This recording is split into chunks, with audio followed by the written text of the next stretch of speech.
ओम शांति। 27 मई 2026 के ईश्वरीय महावाक्य। पहले सुनते हैं मुरली के मुख्य पॉइंट्स। बाबा ने कहा, जब मैं सृष्टि पर आता हूँ तो बच्चों के लिए जरूर कोई सौगात लाता हूँ। तुमको स्वर्ग का मालिक बनाता हूँ। जैसे बाप ज्ञान का सागर, सुख का सागर है, ऐसे तुमको भी आप समान बना देते हैं। परंतु जिन्होंने कल्प पहले वर्षा लिया है वही अब लेंगे, अर्थात वही मनुष्य से देवता बनेंगे। फिर बाबा ने कहा, यह लक्ष्मी नारायण देखो, कितने हेल्दी वेल्दी थे, कभी बीमार नहीं पड़ते थे। ऐसे तुम भी अब काल पर विजय पाने की शिक्षा ले रहे हो। कालों का काल महाकाल तुमको काल पर विजय पहनाते हैं। तो ऐसे बाप से वर्षा लेने के लिए पुरुषार्थ जरूर करना पड़े। लास्ट में बाबा ने कहा, तमो प्रधान से सतो प्रधान बनना है तो देह अभिमान को छोड़ देही अभिमानी बनो। रूहानी यात्रा करते रहो। और अब सुनते हैं महावाक्यों को विस्तार से।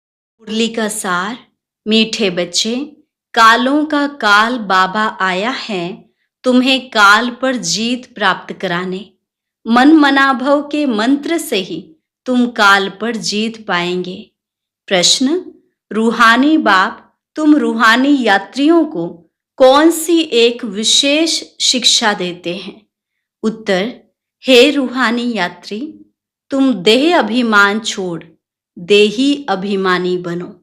रावण ने आधा कल्प से तुम्हें देह अभिमानी बनाया, अब आत्म अभिमानी बनो। यह रूहानी ज्ञान सुप्रीम रूह ही तुम्हें देता, और कोई दे नहीं सकता। गीत ओम नमो शिवाय। ओम शांति। बच्चों ने अपने बाप की महिमा सुनी। गाया भी जाता है ऊंचते ऊंच भगवान। वह है सब बच्चों का बाप। बाकी जो भी हैं आपस में सब ब्रदर्स हैं, और सबका बाप भी एक है, वह है शिव बाबा। बाप ने समझाया है, हे बच्चों, भक्ति मार्ग में तुमको दो बाप हैं, लौकिक बाप और पारलौकिक बाप। रचयिता से रचना को वर्षा मिलता है, वह है हद का वर्षा, यह है बेहद का वर्षा। बेहद का बाप तो एक ही है जिससे बेहद का वर्षा मिलता है, वह है निराकार। उसका नाम है परमपिता परमात्मा शिव। कहते भी हैं शिव परमात्मा ही नम है। वह है ऊंचते ऊंच। तुम्हारी बुद्धि चली जाती है निराकार बाप की तरफ। वह रहते हैं परम धाम में, जहां से तुम आत्माएं आती हो। बाप भी वहां ही रहते हैं। वह है ही सर्व की सदगति करने वाला। उसमें भी भारत परम पिता परमात्मा का बर्थ प्लेस है। शिव जयंती भी यहाँ मनाते हैं। उस रूहानी बाप को ही ज्ञान का सागर, पतित पावन, लिबरेटर, गाइड कहा जाता है। वही दुख हरता सुख करता है। यह भारतवासी जानते हैं। यह दुख धाम है, भारत ही सुख धाम था। बाप बच्चों को बैठ समझाते हैं, हे भारतवासी, तुम विश्व के मालिक थे, जबकि तुम्हारा आदि सनातन देवी देवता धर्म था। देवी देवता धर्म श्रेष्ठ, कर्म श्रेष्ठ था। अब यह धर्म भ्रष्ट, कर्म भ्रष्ट बन गए हैं। अपने को पावन देवता कहला नहीं सकते। कलयुग अंत तक भक्ति मार्ग चलता है। इसमें ज्ञान होता नहीं। ज्ञान से होती है सदगति। सर्व का सदगति दाता बाप जब तक ना आए तब तक सदगति हो न सके। बाप कहते हैं, मैं कल्प के संगम युग पर आता हूं। इस समय है ही पतित दुनिया, पावन एक भी होता नहीं। भले सन्यासी पवित्र बनते हैं, परंतु फिर उनको पुनर्जन्म तो यहां ही लेना है। विष से जन्म लेना पड़े, वापिस जाने का है नहीं। जब चक्र पूरा होता है तभी बाप आकर ले जाते हैं। इनको कहा ही जाता है रूहानी ज्ञान। सुप्रीम रूह रूहानी ज्ञान देते हैं। सुप्रीम रूह ही ज्ञान का सागर, पतित पावन है। बाकी शास्त्रों का ज्ञान तो है भक्ति मार्ग। बाप कहते हैं, यज्ञ तप तीर्थ आदि करते और ही नीचे गिरते आए हो। तुम पहले सतो प्रधान थे। भारत में प्योरिटी थी तो पीस प्रॉस्पेरिटी भी थी, हेल्थ वेल्थ दोनों थे। आज से 5000 वर्ष पहले की बात है। यह भारत स्वर्ग था। उस समय और कोई धर्म नहीं था, सिर्फ एक ही आदि सनातन देवी देवता धर्म था जो परम पिता परमात्मा ने स्थापन किया। स्वर्ग की स्थापना तो वही करेंगे, मनुष्य तो कर न सके। ऐसे तो नहीं कहेंगे श्री कृष्ण रचयिता है, नहीं, रचयिता एक ही निराकार शिव है, बाकी है उनकी रचना।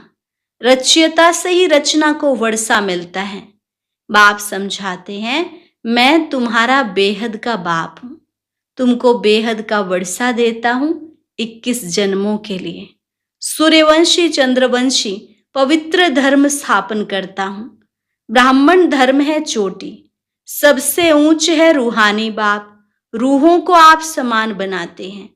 बाप ज्ञान का सागर, सुख का सागर है, तो तुमको भी बनाते हैं। भारत सुख धाम था, अभी तो दुख धाम है। बाप कैसे आते हैं यह भी किसको पता नहीं है। सतयुग आदि से कलयुग अंत तक यह सारी हिस्ट्री ज्योग्राफी भारत की है। यह लक्ष्मी नारायण कितने हेल्दी वेल्दी थे, कभी बीमार नहीं पड़ते थे। अभी काल पर विजय पाने की शिक्षा ले रहे हैं। बाप जिन्हें कालों का काल महाकाल कहा जाता है, वह तुमको काल पर विजय पहनाते हैं। नाम भी सुना है, शिवाय नमः। तुम ऐसे तो नहीं कहेंगे परमात्मा सर्वव्यापी है, कुत्ते बिल्ली में है। इसको कहा जाता है धर्म की ग्लानि। बाप की ग्लानि करते हैं। अभी यह है कल्प का संगम समय। इस समय ही विनाश काले विपरीत बुद्धि कहा जाता है। अब विनाश तो सामने खड़ा है। गीता में भी लिखा है, यादव कौरव पांडव क्या करत भय। सर्वशास्त्रमयी शिरोमणि श्रीमद् भगवद गीता, उनसे ही फिर और शास्त्र निकले हैं। तुम जानते हो गीता है डीटी धर्म का शास्त्र, देवी देवता धर्म का शास्त्र।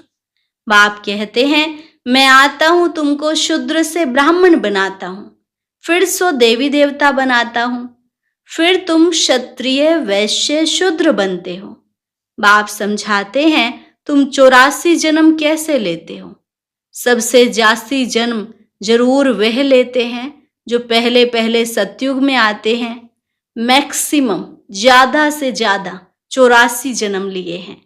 तुम भारतवासियों ने मिनिमम कम से कम 1 जन्म। यह भी बाप ही बैठ समझाते हैं। बाप बिगर किसको ज्ञान का सागर नहीं कहा जाता। पतित पावन ज्ञान का सागर कहने से बुद्धि ऊपर चली जाती है। बाप ही सबको लिबरेट कर वापस ले जाते हैं। सर्व का सदगति दाता एक ही बाप है। अच्छा, फिर सर्व की दुर्गति कैसे होती है? कौन करता है? सदगति सतयुग को, दुर्गति कलयुग को कहा जाता है। बाप कहते हैं, मैं कल्प कल्प तुम बच्चों को आकर सदगति देता हूं। तुम बच्चे सारे वर्ल्ड की हिस्ट्री ज्योग्राफी जानते हो। स्कूलों में तो आधी हिस्ट्री ज्योग्राफी सिखाते हैं। सतयुग त्रेता में कौन राज्य करते थे किसको पता नहीं। चित्र तो बरोबर हैं। यह लक्ष्मी नारायण राज्य करते थे। कितना समय वह राजधानी चली तुम बता सकते हो। क्रिश्चियन डायनेस्टी 2000 वर्ष चली। बौद्ध डायनेस्टी इतना समय चली। इस्लामी उनके आगे फिर चंद्रवंशी थे जो 1250 वर्ष चले। सतयुग त्रेता में सूर्यवंशी चंद्रवंशी ही थे और कोई धर्म नहीं था। तुम ही सूर्यवंशी चंद्रवंशी बनते हो, अब फिर से बने हो ब्राह्मण वंशी। यह सारा नाटक भारत पर ही बना है। भारत ही हेल और हेवन बनता है, और धर्म वालों के लिए नहीं कहेंगे। वह तो हेवन में होते ही नहीं। कोई मरता है तो कहते हैं स्वर्गवासी हुआ, परंतु समझ से नहीं। नरकवासियों को तो नरक में ही जन्म लेना पड़े, स्वर्गवासी स्वर्ग में ही पुनर्जन्म लेंगे। तुम बच्चे समझ से हो, यह लक्ष्मी नारायण स्वर्गवासी थे। उन्होंने यह राजधानी कैसे पाई? लाखों वर्ष की बात तो याद रह ना सके। सतयुग में यह शास्त्र आदि होते नहीं। यह सारी भक्ति मार्ग की सामग्री है। सीढ़ी नीचे उतरनी ही है। सतो प्रधान से सतो रजो तमो में यह सीढ़ी उतरने में 5000 वर्ष लगते हैं। सतयुग में 16 कला संपूर्ण, फिर त्रेता में 2 कला कम। आत्मा में चांदी की खाद पड़ी। कॉपर एज में आए तो कॉपर की अलाई पड़ी। इस समय बिल्कुल ही तमो प्रधान है। आत्मा में ही खाद पड़ती है। तुम ही पूरे 84 जन्म लेते हो।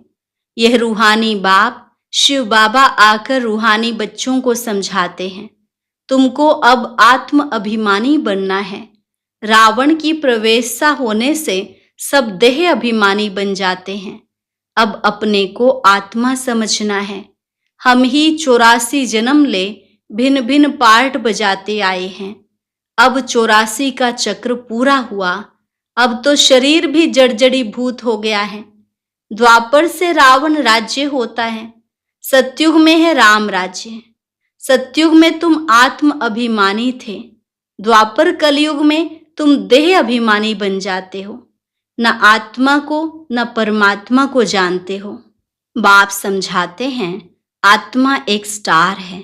भ्रिकुटी के बीच में चमकता है अजब सितारा। उनको सिवाय दिव्य दृष्टि के देखा नहीं जा सकता है। वह बिल्कुल ही सूक्ष्म है। आत्मा ही एक शरीर छोड़ दूसरा लेती है। हम आत्मा ने 84 जन्म लिए हैं। परम पिता परमात्मा भी बिंदी है। उनको ही ज्ञान का सागर, पतित पावन, नॉलेजफुल कहा जाता है। परम पिता परमात्मा में सृष्टि के आदि मध्य अंत का ज्ञान है। बीज रूप होने के कारण उनको सत्यचित आनंद स्वरूप कहा जाता है। बाप में जो ज्ञान है वह जरूर सुनाना पड़े। यह है स्पिरिचुअल नॉलेज। सब रूहों का बाप आकर रूहों को पढ़ाते हैं। तुमको आत्म अभिमानी बनना है। शिव बाबा हमको पढ़ाते हैं। वही नॉलेजफुल है। बाबा ही आकर स्वर्ग की रचना रचते हैं। तुमको स्वर्ग के लायक बनाते हैं। यह सृष्टि चक्र का राज कोई मनुष्य नहीं जानते।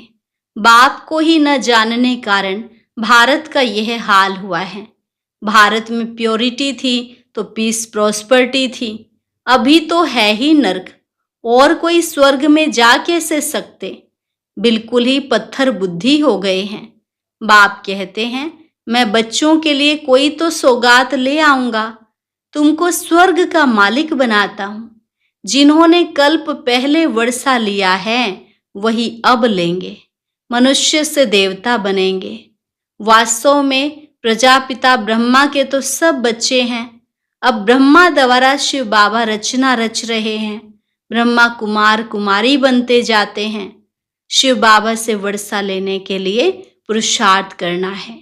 तमो प्रधान से सतो प्रधान बनना है। बाप कहते हैं, बच्चों मुझे याद करो तो तुम्हारे सब विकर्म विनाश होंगे। यह स्पिरिचुअल नॉलेज सिवाय बाप के और कोई दे नहीं सकता। रूहानी बाप ही रूहों को नॉलेज देते हैं। तुम रूहानी यात्रा करते हो। देह अभिमान को छोड़ देही अभिमानी बनते हो। आत्मा अविनाशी है। आत्मा में ही पार्ट भरा हुआ है। आत्मा कैसे 84 जन्मों का पार्ट बजाती है अब मालूम पड़ा है। हम सूर्यवंशी थे, फिर चंद्रवंशी बने, फिर हमको सूर्यवंशी बनना है। अभी बाप सतो प्रधान बनने के लिए शिक्षा देते हैं, मामेकम याद करो। भगवानुवाच, गीता का भगवान शिव बाबा है, ना कि श्री कृष्ण। श्री कृष्ण की आत्मा भी अब सीख रही है। अच्छा, मीठे मीठे सिकिलधे बच्चों प्रति माता पिता बाप दादा का याद प्यार और गुड मॉर्निंग। रूहानी बाप की रूहानी बच्चों को नमस्ते। रूहानी बच्चों की रूहानी बाप दादा को नमस्ते नमस्ते, गुड मॉर्निंग। शुक्रिया बाबा, शुक्रिया। धारणा के लिए मुख्य सार। पहली पॉइंट, रूहानी यात्रा करनी और करानी है। स्वयं को सतोप्रधान बनाने के लिए एक बाप को याद करना है। आत्म अभिमानी बनने का पूरा पूरा पुरुषार्थ करना है। काल पर विजय पाने के लिए बाप की शिक्षा को ध्यान पर रखना है। अपने को रूह समझ रूहों को ज्ञान देना है। वरदान, बाप दादा के कर्तव्य को अपना निशाना बनाने वाले मास्टर मर्यादा पुरुषोत्तम भव। बाप दादा के कर्तव्य को अपना निशाना बनाने वाले मास्टर मर्यादा पुरुषोत्तम भव। कहा जाता है अपनी घोट तो नशा चढ़े। दूसरे की कमाई में कभी भी आंख नहीं जानी चाहिए। दूसरे के नशे को निशाना बनाने के बजाय बाप दादा के गुण और कर्तव्य को निशाना बनाओ। बाप दादा के साथ अधर्म विनाश और सत धर्म की स्थापना के कर्तव्य में मददगार बनो। अधर्म विनाश करने वाले अधर्म का कार्य वो दैवी मर्यादा को तोड़ने का कार्य कर नहीं सकते। वे मास्टर मर्यादा पुरुषोत्तम होते हैं। स्लोगन, नॉलेजफुल बन, व्यर्थ प्रश्नों को स्वाहा कर दो तो समय बच जाएगा। नॉलेजफुल बन, व्यर्थ प्रश्नों को स्वाहा कर दो तो समय बच जाएगा। मातेश्वरी जी के अनमोल महावाक्य। जिसका साथी है भगवान, उसको क्या रोकेगा आंधी और तूफान। देखो, यह गीत सिद्ध करता है कि आत्मा और परमात्मा दो चीज है। ना ईश्वर सर्वव्यापी है, क्योंकि जिसका साथी है ईश्वर, वो हाजिर होते हुए फिर भी सृष्टि में इतना दुख क्यों? मनुष्य इतने कंगाल मोहताज क्यों? परमात्मा तो सुख स्वरूप है। तो सर्वव्यापी परमात्मा कहना गोया परमात्मा की इंसल्ट करना है। भगवान के हाजिर होते हुए दुनिया सुख स्वरूप होनी चाहिए, वह दुख रूप। फिर परमात्मा को पुकारने की दरकार क्यों? तो इस समय माया सर्वव्यापी है, ना कि परमात्मा हाजिर है। परमात्मा सिर्फ एक बार संगम पर आता है, तब उनको हाजिर नाजिर कह सकते हैं। बाकी उनकी याद सबके दिलों में जरूर व्यापक है।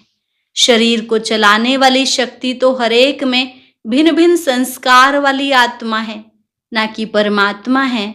अब विचार करना है कि परमात्मा का साथ क्यों लिया है।